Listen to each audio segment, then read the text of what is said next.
Hello friends, नमस्कार। आप सबका फिर से एक बार हमारे यूट्यूब चैनल सक्सेस बीएससी में बहुत स्वागत है। हम लोग इस समय भारतीय राज्य व्यवस्था का अध्ययन कर रहे हैं, भारतीय संविधान का अध्ययन कर रहे हैं। भारतीय संविधान के अध्ययन के क्रम में आज ये दूसरा अध्याय है, दूसरा भाग है। कल के अध्ययन में हम लोगों ने पढ़ा संविधान क्या है, संविधान क्या है, संविधान के प्रकार कितने हैं और संविधान की प्रकृति क्या है। तो कल हम लोगों ने संविधान के परिभाषा को समझा, संविधान के प्रकार को समझा, संविधान कितने प्रकार का है। तो आप लोग जानते हैं, कल हमने बताया था कि संविधान दो प्रकार का है। अगर दो प्रकारों से डिवाइडेशन किया था, एक तो वैल्यूज के आधार पे और एक डिवाइडेशन किया था संविधान का दस्तावेज के आधार पर। तो दस्तावेज के आधार पे हम लोगों ने पढ़ा था, दस्तावेज के हिसाब से संविधान के दो हिस्से हैं, बताया गया था लिखित और अलिखित। इस पर विस्तार से हम लोगों ने चर्चा की थी। संविधान का लिखित दस्तावेज, संविधान का अलिखित दस्तावेज। दूसरा हम लोगों ने वैल्यूज के हिसाब से इसकी चर्चा की थी, इसकी प्रकृति के हिसाब से चर्चा की थी। वैल्यूज के हिसाब से बताया गया था, अवधारणा के हिसाब से बताया गया था कि संविधान के दो हिस्से हैं, एक लोकतांत्रिक और एक अलोकतांत्रिक। इस पर विस्तार से दोनों पे चर्चा हो चुकी है। इसके बाद हम लोग आगे बढ़े थे, यहाँ पे लिखित संविधान पढ़ाने के क्रम में और लिखित संविधान को पढ़ाने के क्रम में आपको बताया गया था कि राज्य व्यवस्था की प्रकृति यहाँ पर तीनों प्रकार की हो सकती है और यहाँ पर मात्र एकात्मक प्रकार की होती है। राज्य व्यवस्था की प्रकृति, इसके बाद दूसरा टॉपिक आया था राज्य व्यवस्था की प्रकृति का। हम लोगों ने यह भी पढ़ा राज्य व्यवस्था की प्रकृति क्या है। राज्य व्यवस्था की प्रकृति यानी कितने प्रकार की राज्य व्यवस्थाएं हो सकती हैं। तो हम लोगों ने पढ़ा राज्य व्यवस्थाओं की तीन प्रकृतियों के बारे में, एक संघीय, दूसरा अर्ध संघीय और तीसरा एकात्मक। संघीय यानी फेडरल, अर्ध संघीय यानी क्वासी फेडरल और एकात्मक यानी यूनिटरी। तीन प्रकार की ये राज्य व्यवस्थाएं होती है। तो इसी के क्रम में हम लोगों ने जाना कि संघीय जो है वो लास्ट में हमारा टॉपिक यहां पर छूटा था कि संघीय प्रकार की सरकार किसे कहते हैं। तो हमने बताया था कि संघीय प्रकार की सरकार समझने के लिए या संघीय किसी देश में किसी देश की राज्य व्यवस्था का ढांचा संघीय है, यह जानने के लिए हमें उस देश की राज्य व्यवस्था में पांच चीजें विद्यमान दिखाई पड़नी चाहिए। उस देश के संविधान में या उस देश की राज्य व्यवस्था में ये पांच चीजों का होना बहुत आवश्यक है। ये पांच चीजें होती हैं तो मानिए कि संघीय सरकार है। वो कौन पांच चीजें थी? DSWRA, जिसमें बताया गया था डी यानी division of distribution of power, S यानी सुप्रीमेसी ऑफ कॉन्स्टिट्यूशन, डब्ल्यू यानी रिटन कॉन्स्टिट्यूशन, आर यानी रिजिडिटी ऑफ कॉन्स्टिट्यूशन और ए यानी अथॉरिटी ऑफ कोर्ट्स। इस पर हम लोगों ने विस्तार से चर्चा किया था और उसके बाद ये बताया गया कि अगर ये सारी चीजें एक संघीय सरकार के लिए आवश्यक है, एक संघीय राज्य व्यवस्था के लिए आवश्यक है, तो क्या भारत की सरकार या भारत की राज्य व्यवस्था में क्या ये ढांचा है? क्या इस ढांचे से हमारे देश के संविधान का ढांचा मैच खाता है? तो आज इसी पर हम लोगों का दूसरा टॉपिक है। सबसे पहले तो ये समझते हैं कि डिवीजन ऑफ पावर, जो कि कल छूट गया था, डिवीजन ऑफ पावर, ये पांचों जो हिस्से हैं इनको एक बार थोड़ा सा क्लियरली समझते हैं।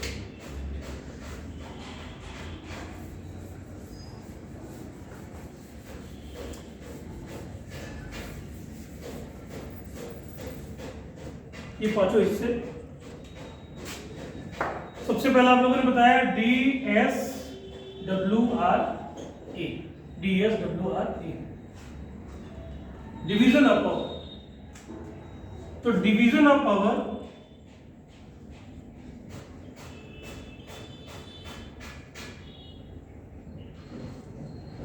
समझने में समस्या तो नहीं हो रही? आप लोग कमेंट काल में बताते नहीं कि सर अंग्रेजी कम लिखा करो, हिंदी ज़्यादा लिखा करो, ये सर हमको ये समस्या है, वो समस्या है। क्या कोई बात नहीं, अभी तो हमारी क्लास शुरू ही हुई है। लेकिन सबसे पहले मैं आपसे ये कहना चाहूँगा कि आप अगर वास्तविकता में सीरियसली इस क्लास को पढ़ रहे हैं और वाकई में आप लोग राज्य व्यवस्था को सीखना चाहते हैं, इंडियन कॉन्स्टिट्यूशन को जानना चाहते हैं, तो सबसे पहले एक नोटबुक जरूर ले लीजिए, एक ब्लैंक नोटबुक और एक पेन लेकर के ही इस क्लास में बैठे। जितने भी यहाँ पर चीज़ें आ रही हैं सामने, उनको नोट डाउन करते रहेंगे।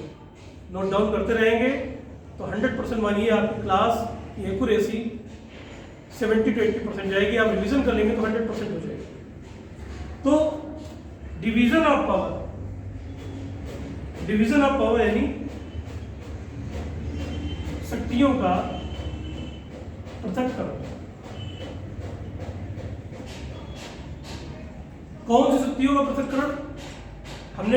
हम क्या पढ़ क्या रहे हैं? हम पढ़ रहे हैं संघीय सरकार क्या किसी देश में है या नहीं। ये चीजें डिपेंड करती हैं इन 5 बिंदुओं पर। संघीय राज्य व्यवस्था के लिए ये 5 चीजों का होना आवश्यक है। ये 5 चीजों का होना आवश्यक है। इसमें से पहली चीज है डिवीजन ऑफ पावर, यानी शक्तियों का पृथक्करण। तो जब हम बात कर रहे हैं संघीय, तो संघ किसका? राज्य और केंद्र का, या राज्य और जो उसकी ऊपर की सत्ता है, जिसको आप केंद्र भी कह सकते हो, राष्ट्र भी कह सकते हो। तो केंद्र और राज्य के बीच में जो शक्तियों का बंटवारा है, उसी को कहते हैं डिवीजन ऑफ पावर। क्या भारत में शक्तियों का विभाजन है? क्या भारत की राज्य व्यवस्था में केंद्र और राज्य के बीच में अलग अलग शक्तियां हैं? और अगर हैं तो भारत की राज्य व्यवस्था संघीय प्रकार की राज्य व्यवस्था है, जैसा कल हम लोगों ने टॉपिक में पढ़ा भी था। अंततः हमने बताया था कि प्रमाणिक रूप से अगर कहा जाए तो भारत की राज्य व्यवस्था संघीय प्रकार की राज्य व्यवस्था है। ऐसा प्रारूप समझ के समय संविधान के निर्माण के समय संविधान सभा में डिस्कशन में आया था, जिसमें डॉक्टर भीमराव अम्बेडकर ने इसका उल्लेख किया था। यानी प्रमाणिक रूप से, अभी बताएंगे आपको कुछ और बताओ। तो डिवीजन ऑफ पावर, शक्तियों का पृथक्करण, क्या भारत में है? तो इसके कुछ पॉइंट समझते हैं। यहाँ है, लेकिन इसके पहले हम आपको दूसरे प्रवेश देते हैं। इसके पॉइंट अभी बताएंगे कि डिवीजन ऑफ पावर कैसे है, शक्तियों का पृथक्करण कैसे भारत में है। दूसरा हम लोगों ने पढ़ा था, इसको तो पढ़ चुके थे, रिटन कॉन्स्टिट्यूशन, लिखित संविधान को पढ़ चुके थे। तो यहाँ कोई दिक्कत नहीं, अगर कोई दिक्कत हो तो आप बताइएगा। तीसरी व्यवस्था है ये सुप्रीमेसी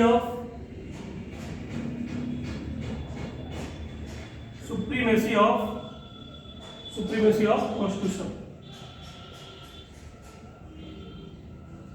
यानी संविधान की सर्वोच्चता।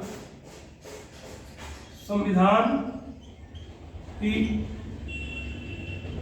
सर्वोच्चता, मुझे आशा है कि आपको सब साफ साफ डिटेक्ट होगा। तो संविधान की सर्वोच्चता, इसके लिए मैंने कल एक शब्द बताया था, संविधानवाद। संविधान को की सर्वोच्चता का मतलब है संविधान को सबसे ऊपर रखना। हाँ, हो सकता है कि एक देश में कई जाति के लोग रहते हो, कई धर्म के लोग रहते हो, कई प्रकार से नस्ल के लोग रहते हो, या देश कई हिस्से में बटा हुआ है, जैसे भारत ही है। भारत में सांस्कृतिक रूप से, धार्मिक रूप से, आध्यात्मिक रूप से भारत की कई डिवाइडेशन है, लेकिन फिर भी भारत एक, इसीलिए तो कह सकते हैं कि भारत एक संघीय राष्ट्र है, क्योंकि भारत में संविधान की सर्वोच्चता है। यहाँ पे रामचरितमानस, गीता, पुराण पढ़ा जाता है, लेकिन संविधान से ऊपर वो भी नहीं। संविधान की सर्वोच्चता है और यही इस देश को एक करता है, यही इस देश को संघीय राष्ट्र बनाता है। तो सुप्रीमेसी ऑफ कॉन्स्टिट्यूशन यहां से क्लियर होता है।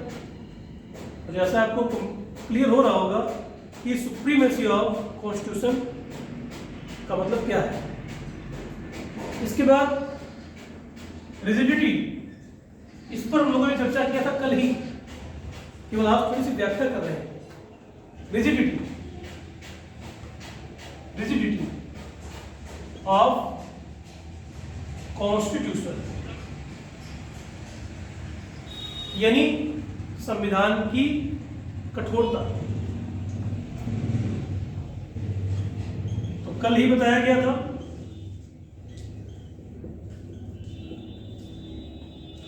पिछली क्लास में लोगों ने पढ़ा कि संविधान की कठोरता का मतलब संविधान में संशोधन की प्रक्रिया का कठिन होना है। तो संविधान में संशोधन की प्रक्रिया कठिन होना क्या किसी राष्ट्र के लिए सही है? तो हमने बताया था कि भारत की राज्य व्यवस्था में जो संविधान में जो चीजें उल्लिखित हैं उसमें इतना अच्छा संगम है कि भारत कठोर होने की जगह कठोर है और नम्य होने की जगह नम्य है। हमारे संविधान का अनुच्छेद 368 जो संशोधन की प्रक्रिया पर व्याख्या करता है, भारत के संविधान के संशोधन की प्रक्रिया पर व्याख्या करता है। उसमें संशोधन के 3 प्रकार के तरीके बताए गए हैं। यानी अगर कोई भी संशोधन राष्ट्रहित में है या संविधान में किसी बहुत ही विशिष्ट जगह संशोधन है, विषय बताएंगे आपको, अभी तो क्लास की शुरुआत है, तो वहां पर संशोधन करना कठिन हो जाएगा। अगर संशोधन किसी सीमित जगह पर है तो संशोधन बड़ा नम्य है करना, यानी रिजिडिटी है, संविधान की कठोरता है, नम्रता भी है। तो थोड़ा सा नम्य हो जाता है तो हम कह सकते हैं कि उस जगह पर जो थोड़ा सा नम्य हो जाता है उस जगह पर कह सकते हैं कि भारत यहाँ पर संघीय ढांचे का विरोध कर देता है। लेकिन नहीं, भारत की जगह कठोर भी है। तो संघीयता और एकात्मकता दोनों का मिश्रण बनाए चल रहा है, लेकिन ज्यादा का क्या है तो संघीय ढांचा। आगे बढ़ो तो DSWRA ये हम लोगों ने थोड़ा सा व्याख्या किया। एक बार डिवीजन ऑफ पावर, क्योंकि डिवीजन ऑफ पावर जो है वो थोड़ा सा एक गहन विषय है, शक्तियों का पृथक्करण, शक्तियों का विभाजन। वहां से आपको यह भी पता चलेगा कि भारत की राज्य व्यवस्था किस प्रकार की राज्य व्यवस्था है। तो अभी तो हम लोग समझ रहे हैं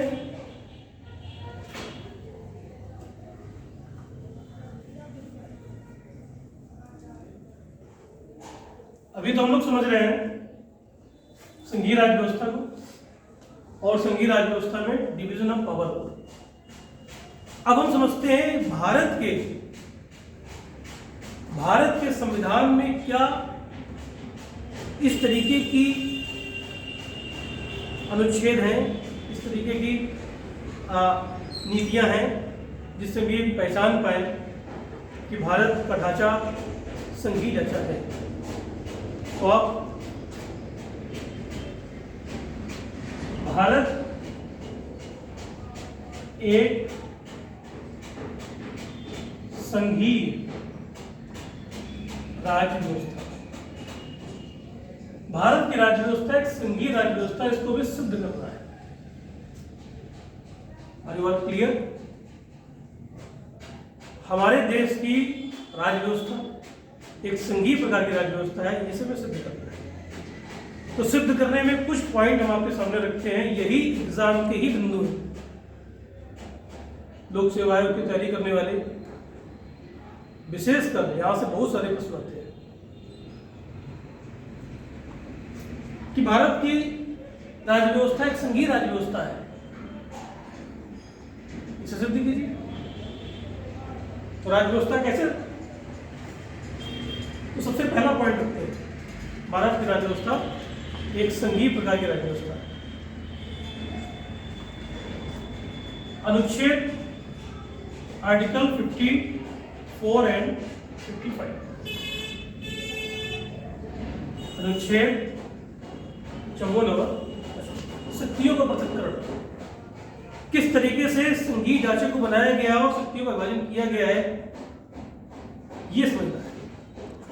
अनुच्छेद 54 और 55,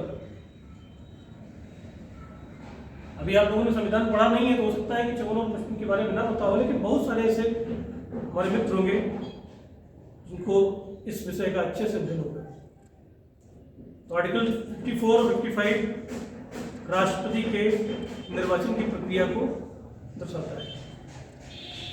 यहां पर राष्ट्रपति के निर्वाचन की प्रक्रिया है, और राष्ट्रपति का जो निर्वाचन है आपको पता है उसका एक कॉलेजियम होता है, या ये कह सकते हो उसका एक राष्ट्रपति के निर्वाचन का जो आपका मंडल है, निर्वाचक मंडल, निर्वाचक मंडल। निर्वाचक मंडल में कौन सदस्य हैं? तो विधानसभा के चुने हुए सारे भारत देश में जितने भी पब्लिक से चुन करके आप सदस्य आए हैं, चाहे वो लोकसभा में बैठे हों, चाहे वो राज्यसभा में बैठे हों, चाहे वो विधानसभा यानी राज्यों की सभाओं में बैठे हों। यानी कहने का मतलब है जो ढांचा बनाया गया वो दोनों से जोड़ करके बनाया गया, केंद्र से भी और राज्य से भी। तो ये पहला प्रमाण होता है संघीय ढांचे का। दूसरे प्रमाण में बढ़ते हैं तो भारत की जो कार्यपालिका शक्ति है, भारत की या संघ की जो कार्यपालिका शक्ति है, आर्टिकल 73,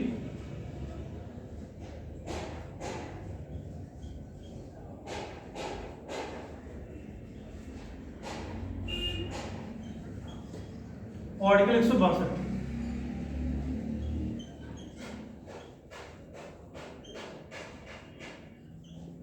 राज्य की कार्यपालिका शक्ति। तो संघ की कार्यपालिका शक्ति और राज्य की कार्यपालिका शक्ति का जो बंटवारा है, यानी दोनों के बीच में शक्तियों का पृथक्करण है, दोनों की सीमाएं, संघ की सीमा है और राज्य की भी सीमा है। दोनों की सीमाएं ऐसी हैं कि आपस में टकराती नहीं है। तो एक ये हो गया आपका।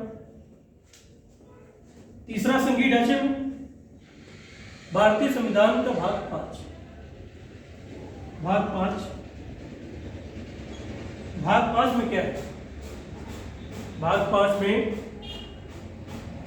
सुप्रीम कोर्ट का जिक्र किया गया है। और जब सुप्रीम कोर्ट का जिक्र करते हैं तो बताया जाता है कि भारत में एकल न्यायपालिका है ना? क्या पढ़ते हैं? एकल नागरिकता और सिंगल जुडिशरी।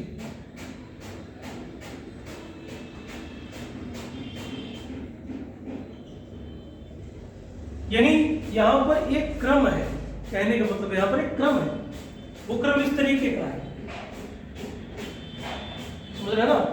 यहां पर इस तरीके का क्रम नहीं है कि हाई कोर्ट और सुप्रीम कोर्ट आमने सामने बैठे, नहीं। यहां पर पूरी तरीके से दिखाई पड़ता है कि संघीय ढांचा है, सुप्रीम कोर्ट ऊपर बैठी है, हाई कोर्ट नीचे बैठी है, ये ढांचा है। यहां पर हाई कोर्ट बैठी है, यहाँ सुप्रीम कोर्ट बैठी है, और यहाँ पर डिस्ट्रिक्ट कोर्ट बैठी है, और यहाँ पे अधीनस्थ सारी कोर्टें बैठी है। एक एकल प्रक्रिया है, एक निश्चित प्रक्रिया है, जिसमें सुप्रीम कोर्ट सबसे ऊपर बैठा है। तो भाग 5 जो कि बताता है सुप्रीम कोर्ट के बारे में, भाग 5 का अध्याय 4 और हाईकोर्ट के बारे में, दोनों की परिसीमाएं, हाईकोर्ट की सीमा है, हाईकोर्ट की सीमा कहाँ तक निश्चित है? उस राज्य के क्षेत्राधिकार के अंतर्गत, उस राज्य का जो परिसीमा है, एक राज्य की सीमा तक ही हाईकोर्ट रहेगा और पूरे राज्यों की सीमाओं में कौन रहेगा? तो सुप्रीम कोर्ट रहेगा। हाँ, हाईकोर्ट एक राज्य से अधिक राज्यों में भी हो सकता है, ऐसा बाद में संशोधन किया गया, आप लोग जानते हैं। तो भाग 6 का अध्याय 5, भाग 6 का अध्याय 5 जो कि हाईकोर्ट के का जिक्र करता है कि हाईकोर्ट कहाँ कहाँ पर हो सकती है और उनकी सीमाएं क्या है। तो एक संघीय ढांचे की व्यवस्था है। इसके बाद कुछ ऐसे भी राज्य हैं भारत में जहां पर जिनको राज्य का दर्जा ही नहीं प्राप्त है, तो जैसे कि जिनको हम यूनियन टेरिटरी कहते हैं, हाल ही में बना है लद्दाख और जम्मू कश्मीर। तो ऐसे क्षेत्र में आर्टिकल 241 अनुच्छेद 241 ऐसे क्षेत्र में हाईकोर्ट को एक एरिया दे दिया जाता है कि आपको इस क्षेत्र का न्याय करना है, ये अधीनस्थ रहेगा। तो कहने का मतलब है कि पूरा ढांचा बना हुआ है और ढांचा एक के नीचे एक, एक के ऊपर एक। ठीक है, तो आगे बढ़ते हैं। ये कुछ पॉइंट हुए, 5 पॉइंट हो गए।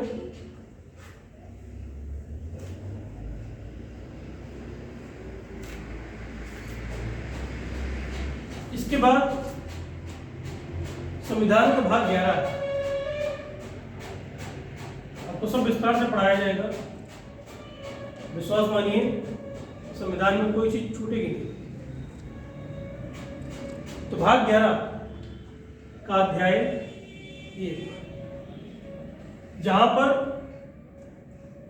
केंद्र और राज्यों के बीच विधायी शक्तियों के बंटवारे की चर्चा की गई। केंद्र को कौन से कानूनों पर विधि बनाने का अधिकार होगा और राज्यों को कौन से कानूनों पर विधि बनाने का अधिकार होगा, यह व्यवस्था भाग 11 में दी। और जो केंद्र के विषय हैं वो प्राथमिक, राज्य के विषय कुछ द्वितीयक है या गौड़ है, यानी संघीय ढांचे की तरफ निर्दिष्ट करता है। तो एक ही पॉइंट। और आगे बढ़ते हैं तो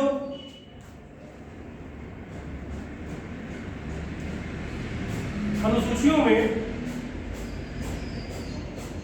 जो हमारी 7वीं अनुसूची, अनुसूची नंबर 7, अनुसूची नंबर 7 क्या बताती है? ये सीधे सीधे उसी ढांचे के ही विषयों को डिवाइड कर देती है कि कौन से विषयों पर का राज्य सरकार कानून बनाएगी, कौन से विषयों पर केंद्र सरकार कानून बनाएगी और कौन पर दोनों बना सकती है।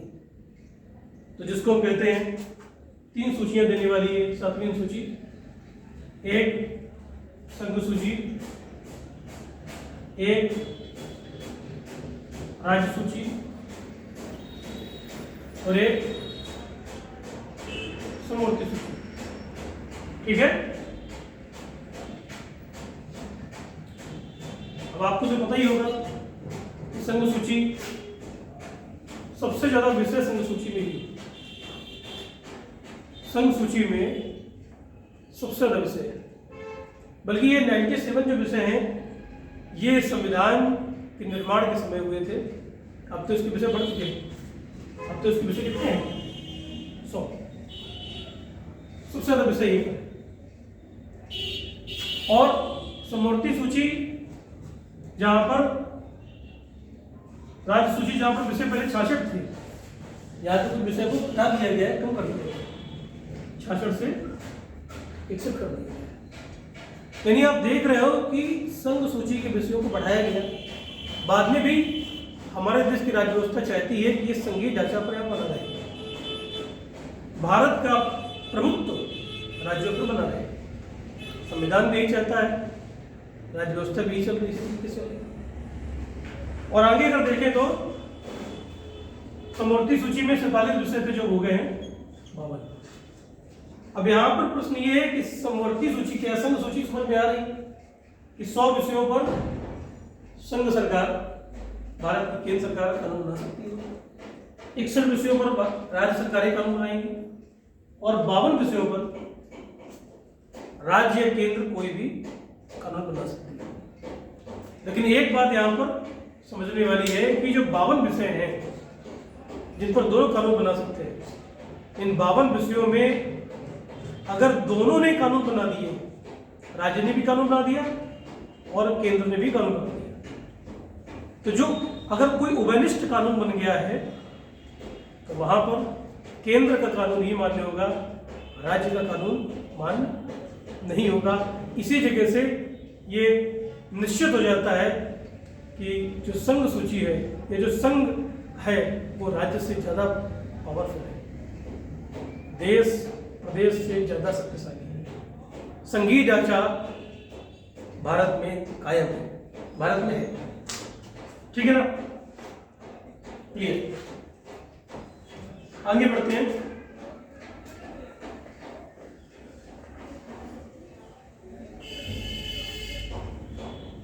इस बात को निश्चित करता है एक और सूची, 8वीं सूची। 8वीं सूची में कई सारी भाषाएं हैं, भारत में कई सारी भाषाएं हैं।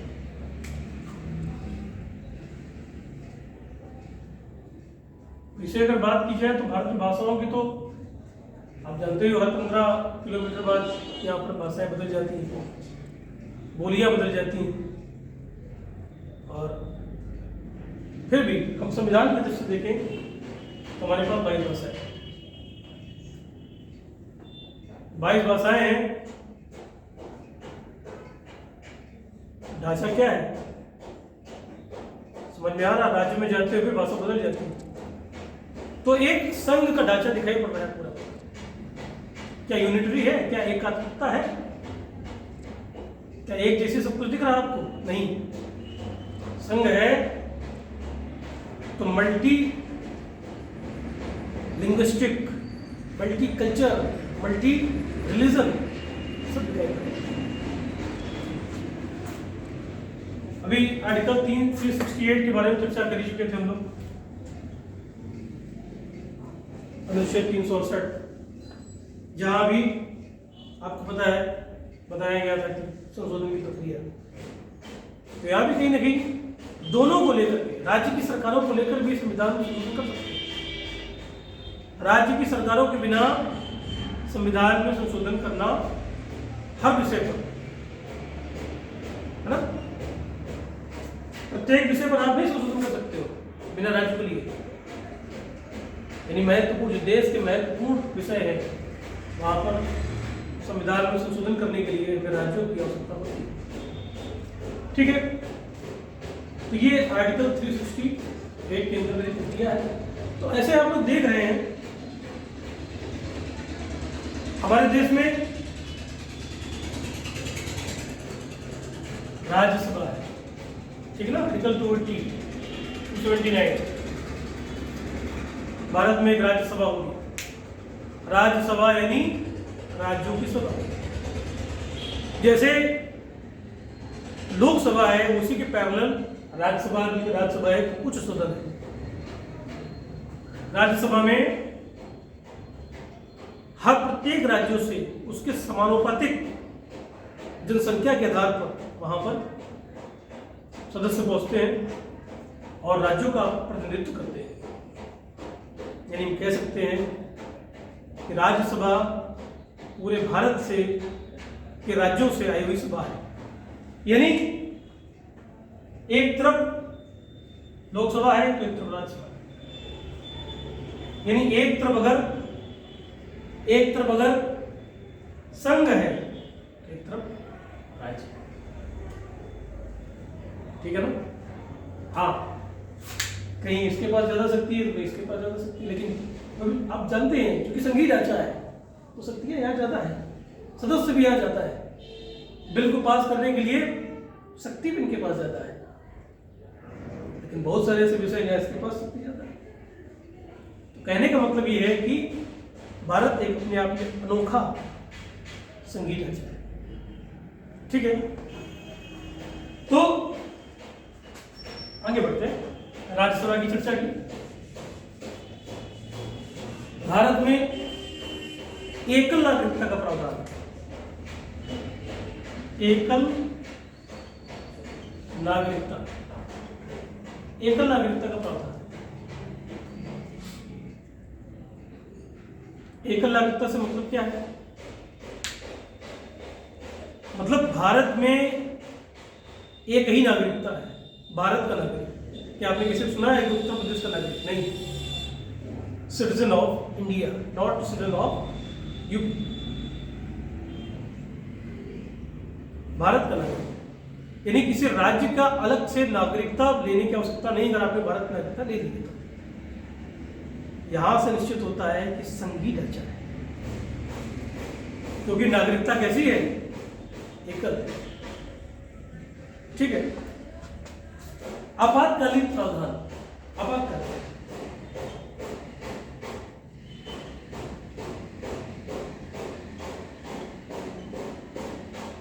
352, 356 और 360 आपातकालीन प्रावधान। आपातकालीन प्रावधान से क्या पता चलता है, जरा बताइए। एक है इमरजेंसी हो जाए, संवैधानिक तंत्र विफल हो जाए, वित्तीय आफत आ जाए। इसमें क्या हुआ? इमरजेंसी लग गई, राष्ट्रीय संकट आया, राष्ट्र पर संकट आया, राष्ट्रीय संकट आया। राष्ट्रीय संकट आया तो क्या कर दिया राष्ट्रपति जी ने? 352 के अंतर्गत आपात लगा। आपात लगते ही राज्यों की शक्तियां संकुचित हो जाती हैं। राज्य सरकारों की शक्तियां का संकुचन होना किसके हाथ में? संकुचन करना किसके हाथ में? तो राष्ट्रपति का। राष्ट्रपति कौन है? तो संघ का प्रमुख। तो शक्तिशाली कौन हुआ? संघ। वही हाल 356 में। इस राज्य में संवैधानिक तंत्र फेल हो जाए, राज्य में सरकार को ड्राइव नहीं कर पा रही, कार्यपालिका को चला नहीं पा रही, बीच में ही अल्पमत में आ गई, सरकार को इस्तीफा देना पड़ा, कमान राज्यपाल के हाथ में आ गई। और राज्यपाल कौन है? आर्टिकल 155, राज्यपाल कौन है? पपेट किसका? राष्ट्रपति का। तो राष्ट्रपति फिर सरकार चलाने लगा और सेम वाले 360 आर्टिकल 360 कहता है वित्तीय आपातकाल लगते ही वित्तीय संस्थाओं जो भी राज्य के पास है, प्रदेशों के पास है, उनका इस्तेमाल, वित्त पूंजी का इस्तेमाल केंद्र सरकार करेगी। कहने का मतलब ये है कि आपातकालीन प्रावधान बताता है कि संघीय ढांचा है। क्लियर? मुझे नहीं लगता है कि आपको अभी भी कोई डाउट रह गया होगा, या अगर कोई लोक सेवा आयोग की मुख्य परीक्षाओं में अगर आपको लिखने की विषय वस्तु है, अगर प्रश्न आ जाता है तो आप कहीं से पॉइंट आपके पास कम रहेंगे, ठीक है। एक नागरिकता का प्रावधान हम लोगों ने पढ़ा। राज्यपाल की चर्चा की थी। राज्यपाल क्या है? राज्यपाल संवैधानिक प्रमुख है एक राज्य का। एक राज्य का राज्यपाल संवैधानिक प्रमुख है, और वो संवैधानिक प्रमुख संघ के सर्वोच्च पद पर बैठे राष्ट्रपति के प्रसाद पर है। अनुच्छेद 155 कहता है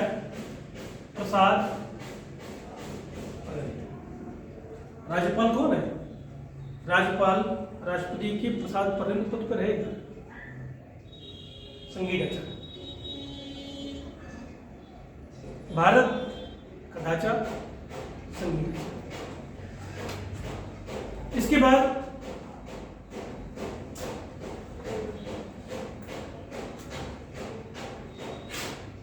आर्टिकल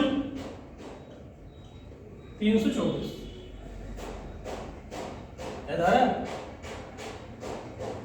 निर्वाचन आयोग।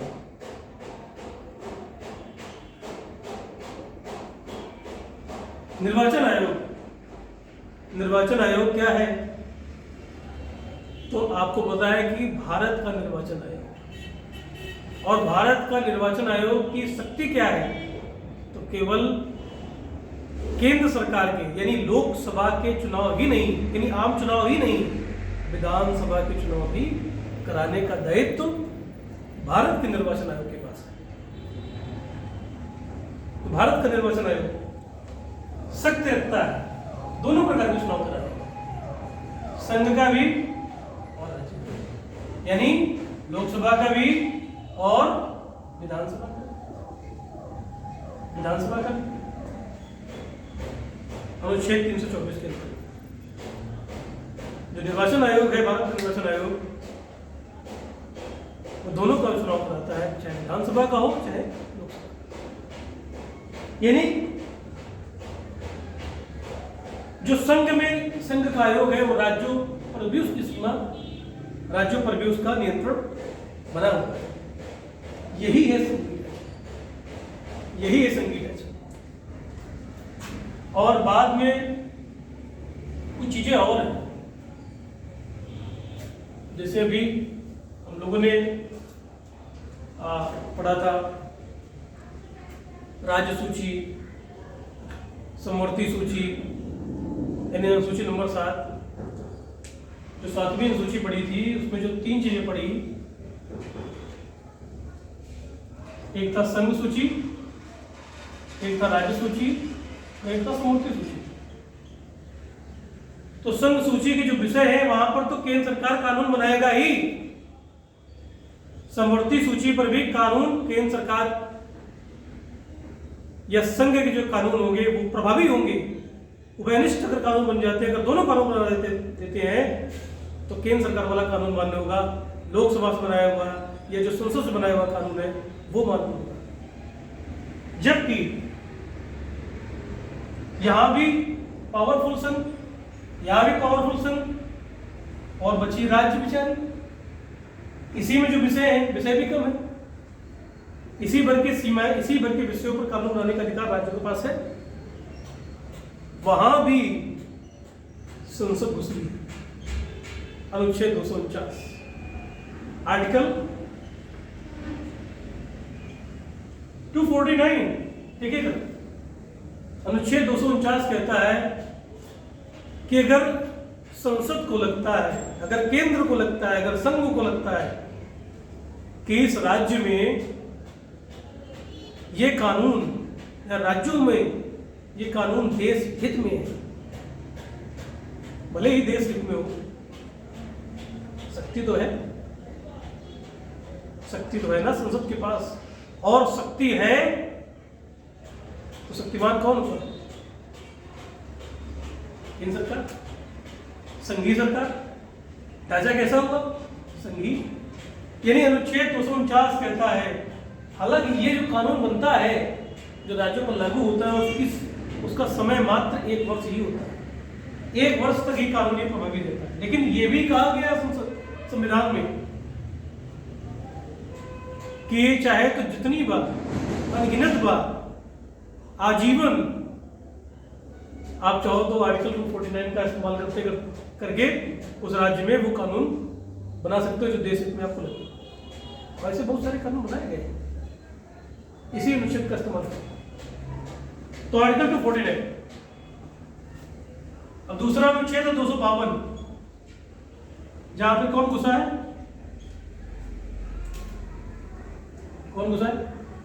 संघीय सरकार। कहां घुसी है? राज्य सरकार। अनुच्छेद 252 कहता है अगर दो राज्यों के बीच में लड़ाई हो जाए, दो राज्य जाकर के कहें संघ से कि भाई साहब हम दोनों का निपटारा नहीं हो पा रहा है, कृपया हमारे लिए कोई कानून बना दीजिए, तो शक्तिशाली के पास तो लोग जाते हैं, क्योंकि शक्तिशाली के पास ये पावर है कि हम तुम्हारे लिए कानून बना सकते हैं, ऐसे संविधान में लिखा है। तो अनुच्छेद 252 का इस्तेमाल करके दो या दो से अधिक राज्यों के विवाद को निपटाने के लिए, या अगर दो से विवाद ही आवश्यक नहीं है, अगर निवेदन भी करें कि हमें इस पर कानून चाहिए, तो कानून बनेगा अनुच्छेद 252 के अंदर। किस विषय पर बनेगा? तो राज्यों में जो विषय लिखे हुए यहां तो वो बना ही रही है, यहां तो राज्यों की सहमति है, राज्यों ने अपने विधानसभा में विधेयक को पास करके अगर संघ की सरकार के पास, संसद के पास पहुंचे, संसद के पटल पर रख दिया, तो वो कानून भी पास होगा। ठीक है ना? मुझे नहीं लगता है कि अब आपका उत्तर छूट जाएगा अगर आप के एग्जाम में, लोक सेवा आयोग के मुख्य परीक्षा के एग्जाम में आए और आपसे कुछ छूट जाए। अगर फिर भी छूटे तो आप कमेंट में बताइएगा। फिर भी अगर कोई चीज रह गई हो या ना समझ में आई हो तो आप कमेंट में बता सकते हैं। इसके अलावा भी बात ही नहीं रुकती है। अनुच्छेद 253 में से ठीक बगल लगा हुआ है। 253 में क्या कहा गया? कहा गया अगर संघ को अच्छा लगे पड़ोसी राज्य से मित्रता कर ले, भले वो पड़ोसी राज्य किसी राज्य का जो पड़ोसी है, भाई संघ तो पूरे संघ का तो पूरा क्षेत्र दिखा है, लेकिन वो किसी राज्य के निश्चित का पड़ोसी देश है। जैसे मान लीजिए कि भारत है आपका, ठीक है, और यहाँ पर नेपाल पड़ रहा है एग्जाम्पल के लिए, और नेपाल के बगल में कौन है? यूपी है और बिहार, ठीक है। तो भारत ने नेपाल से मित्रता कर दी, जबकि उत्तर प्रदेश की नेपाल से दुश्मनी है। उत्तर प्रदेश के लोग नहीं चाहते कि नेपाल से दुश्मनी हो, नेपाल से दोस्ती हो, लेकिन भारत ने दोस्ती कर ली।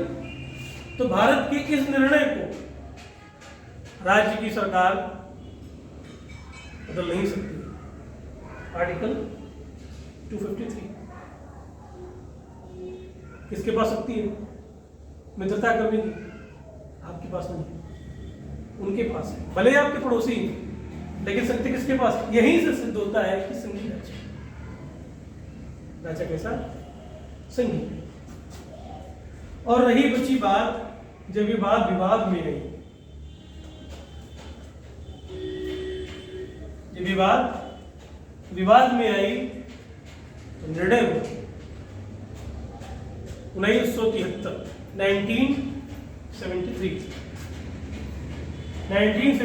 का केशवानंद भारती बनाम केरल राज्यपाल।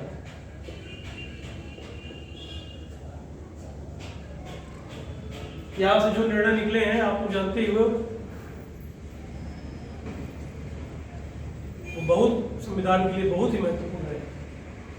तो इसी के निर्णय करने में जो टिप्पणी की माननीय सुप्रीम कोर्ट ने, उस टिप्पणी में कहा, टिप्पणी क्या करी? भारत एक संघीय राष्ट्र है। भारत कैसा है? एक संघीय राष्ट्र।